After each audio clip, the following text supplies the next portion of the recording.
আসসালামু আলাইকুম বন্ধুরা, আশা করি সবাই ভালো আছেন। বন্ধুরা, আমার পিছনে যে গেটটি দেখতে পাচ্ছেন, এই গেটটি হচ্ছে আমাদের বাড়ির সামনে মাদ্রাসার গেট।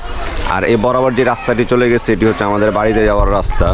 আর এইদিকে যে রাস্তাটি দেখতে পাচ্ছেন এটি আমাদের এলাকার অনেক বড় একটি হাই স্কুল আছে এবং আলিয়া মাদ্রাসার রাস্তা এটা। আর এইদিকে যে রাস্তাটি দেখতে পাচ্ছেন এই রাস্তাটি দিয়েই আমি সামনে আগাবো।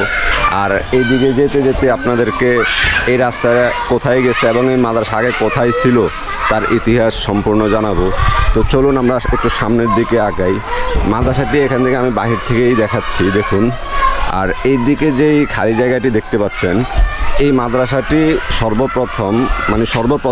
সর্বপ্রথমের পরে আর কি, মানে সেকেন্ড টাইম এই মাদ্রাসাটি এই খালি জায়গাতে ছিল।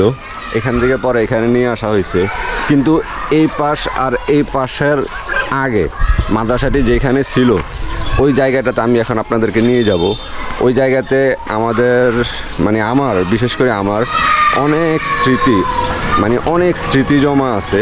ওই স্মৃতির যে ওই স্থানটা হয়তো বা কিছুদিন পরে নির্মূল হয়ে যাওয়ার সম্ভাবনাও আছে। এই জন্য ওই স্মৃতিগুলো থাকা অবস্থাতেই আমি ওই জায়গাগুলোকে ক্যামেরাবন্দি করতে চাই। তো চলুন আজকের ভিডিওটি শুরু করা যাক। এই হচ্ছে আমার এক বন্ধু। আমি এখন যেখানে যাচ্ছি, যেই ঘরটা ভিডিও করব, মানে যেই জায়গাটি আমি আপনাদেরকে দেখাবো, ওই জায়গাতে আমরা দুইজন একসাথেই পড়াশোনা করছি। তো এখন আমি অন্য কাজে ব্যস্ত, ও অন্য কাজে ব্যস্ত।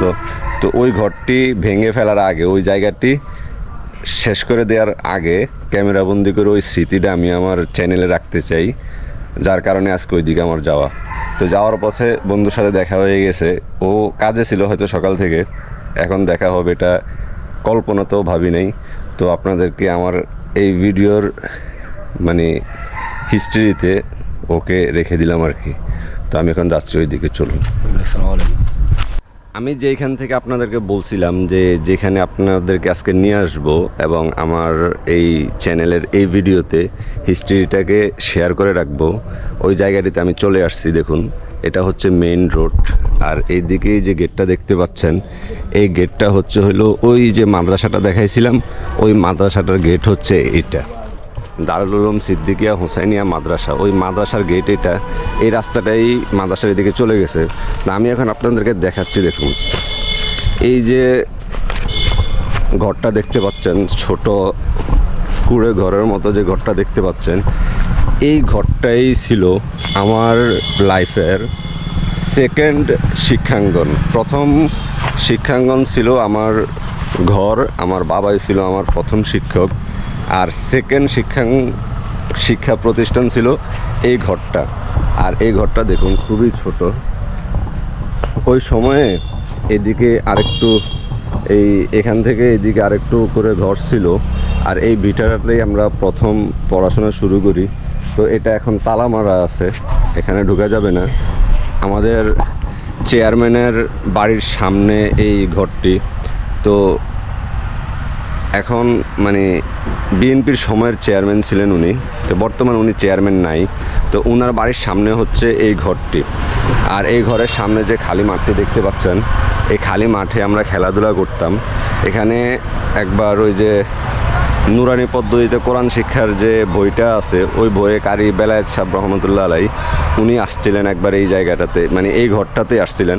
তো এই ঘরে ওই সময় ওনাকে ফার্স্ট দেখছিলাম।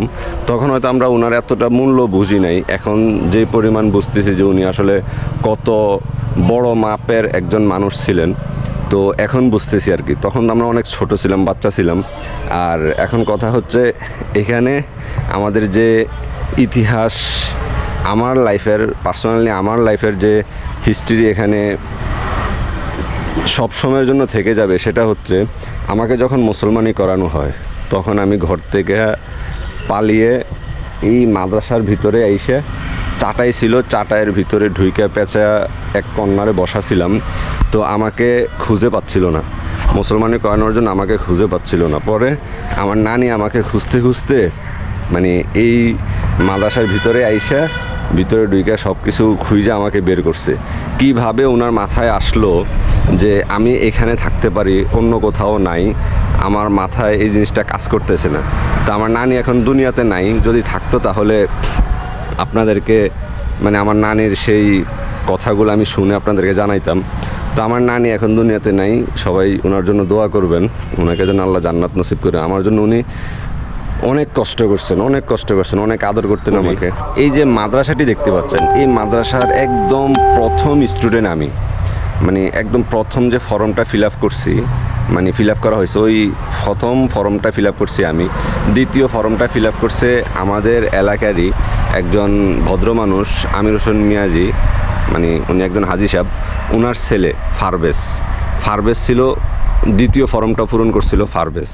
তো আমরা দুইজনই মানে শেষ পর্যন্ত লেখাপড়া করে অনেক দূরেই আগাইছিলাম।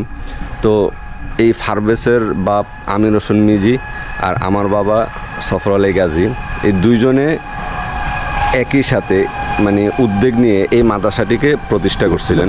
তো কোনো এক সময় কোনো এক কারণে এখান থেকে মাদ্রাসাটিকে সরিয়ে মানে ওই যেখানে দেখাইছিলাম যে মাদ্রাসার ভবনের পাশে যে খালি জায়গাটি ছিল, ওই খালি জায়গাটিতে মাদ্রাসা নিয়ে গেছিলো।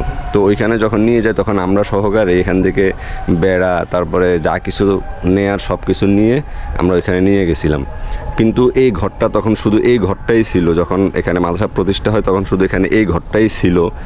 আর এই ঘর মানে পরবর্তী সময়ে এখানে আরও কিছু এইদিকে আরও কিছু ঘর মানে টিন টুন দিয়ে আরও কিছু মানে বানাইছিল, মানে পড়ার জন্য আরও কিছু জায়গা বানাইছিল। তো ওই জায়গাগুলো আমরা খুলে ওইখানে নিয়ে গেছি। ওইখানে একটা মাদ্রাসা প্রতিষ্ঠা মানে মাদ্রাসা শুরু হয়েছে, ওইখানে পড়াশোনা চলতেছে। তখন প্রায় 500-700 মতো ছাত্র ছিল, ভালোই ছিল। তো ওইখানে যাওয়ার পরে যে কোনোভাবে এটা অনেক ইতিহাস আছে, ওগুলো পরে অন্য এক ভিডিওতে জানাবো। তো এই বিভিন্ন ঘটনাকে কেন্দ্র করে পরে এক পর্যায়ে আমার বাপের এবং আমির হোসেন মিজির হাত থেকে মাদ্রাসাটা মানে এটা নিয়ে যাওয়ার পর ওইখান থেকে মাদ্রাসাটা পাশের এখানে বিল্ডিং করে তোলা শুরু হয়েছে। বিল্ডিং করে এখন মাদ্রাসার ভবনটা খুবই দারুণ, বিল্ডিং করা, কিন্তু ছাত্র সংখ্যা অনেক কম। আমাদের সময়ে যে পরিমাণ মানে উন্নত ছিল মাদ্রাসাটা, ওইরকম মানে শিক্ষাঙ্গন যেমনটা হয় যে শিক্ষার সাউন্ড, শিক্ষা মানে এলাকার একটা অন্যরকম একটা থমথমে অবস্থা, যে এই মাদ্রাসাটা অনেক সুনামধন্য ছিল। তো এখনও মাদ্রাসাটা সুনামধন্য, কিন্তু ছাত্র সংখ্যা খুবই কমে গেছে। তো আজকের ভিডিওটি আমি এই পর্যন্তই, মানে আর এই ভিডিওতে আর বেশি কথা বলবো না, কারণ আমার প্রত্যেকটা ভিডিও 3 মিনিট 4 মিনিট 5 মিনিটের মধ্যেই রাখতে চেষ্টা করি আমার প্রত্যেকটা ব্লগ ভিডিও। তো যেহেতু আমি এখনও প্রফেশনাল মানে ওইরকম এক্সপার্ট হয়ে উঠি নাই, এক্সপার্ট হয়ে মানে ব্লগ করতে করতে আমি এক্সপার্ট হয়ে যাব, যেহেতু সারা পৃথিবী ঘোরার ইচ্ছা আছে আমার। তো একটা দুইটা এইভাবে করতে করতে আস্তে আস্তে নিজেকে মানে প্রস্তুত করতেছি। আর আজকের এই ভিডিওটি এই জন্য করা হয়েছে যে এই যে ভবনটি মানে এই যে ঘরটি দেখতে পাচ্ছেন, এই ঘরটি হয়তো বা ভেঙে ফেলা হবে। যদি এই ঘরটি ভেঙে ফেলা হয় তখন আর আমি এই ঘরটি বানিয়ে আপনাদেরকে দেখাতে পারবো না। তো এই ঘরটি থাকা অবস্থাতেই আমি আপনাদেরকে এই ঘরটি দেখিয়ে নিলাম এবং আমার স্মৃতির ফ্রেমে এটাকে আবদ্ধ করে নিলাম। তো বাকি অনেক কথা আছে, এগুলো পরবর্তী ভিডিওতে কথা বলবো। তো আশা করি পরবর্তী ভিডিও দেখা পর্যন্ত ভালো থাকবেন, সুস্থ থাকবেন। ধন্যবাদ। আসসালামু আলাইকুম, আল্লাহ হাফেজ।